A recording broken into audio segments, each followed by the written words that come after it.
नमस्कार मित्रांनो, आज आपण मुंबईच्या चर्चगेट पासून अलिबाग पर्यंतचा सुंदर फेरी बोट प्रवास करणार आहोत. हा प्रवास किती वेळ लागतो, तिकीट किती आहे आणि समुद्रातून जाण्याचा अनुभव कसा असतो हे सगळं आजच्या व्हिडिओमध्ये पाहूया.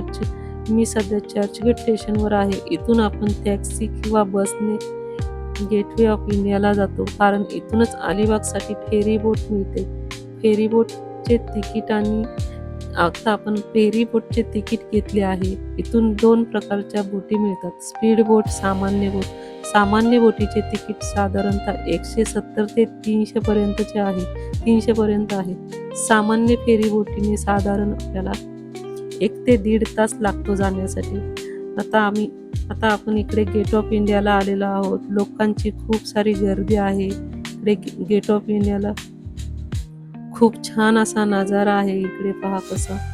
आता आपण गेट ऑफ इंडियामधून इथून आपण आता जाणार आहोत फेरी बोटीसाठी लाईन लागलेली असणार आहे. त्या लाईनीमध्ये जाणार आहोत आपण लाईनमध्ये.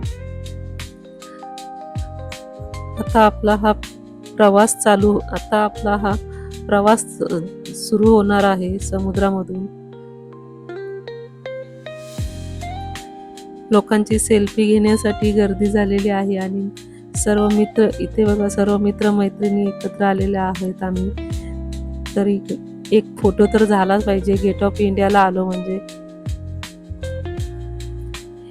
इकडे सर्व बोटी आता लागलेल्या आहेत. आम्हाला तिकीट भेटलेले आहे. मालदार बोटीचे तिकीट भेटले आहे. आता आम्ही लाईनमध्ये जाऊन त्या लाईनमध्ये जातोय. आता लाईन लागलेली आहे बोटीसाठी.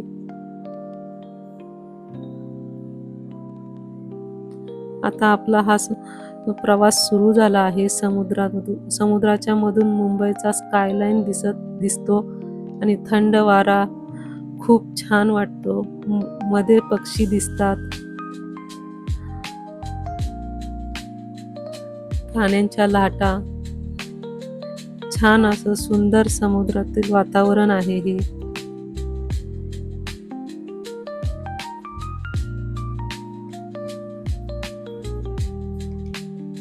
आता आपण मांडवा जेटी येथे पोहोचलेलो आहोत. इथून अलिबाग शहर साधारणतः 20 मिनिटावर आहे. इथून बस किंवा शेअर टॅक्सी मिळते. अलिबाग बीचच्या इथे आलेलो आहोत आपण आणि शेवटी आपण अलिबाग बीच येथे पोहोचलो आहोत. हा बीच खूप शांत आणि सुंदर आहे. वीकेंड ट्रिपसाठी हा खूप छान पर्याय आहे. जर तुम्हाला हा चर्चगेट ते अलिबाग फेरी प्रवास व्हिडिओ आवडला असेल तर लाईक करा, शेअर करा, चॅनलला सबस्क्राईब करा.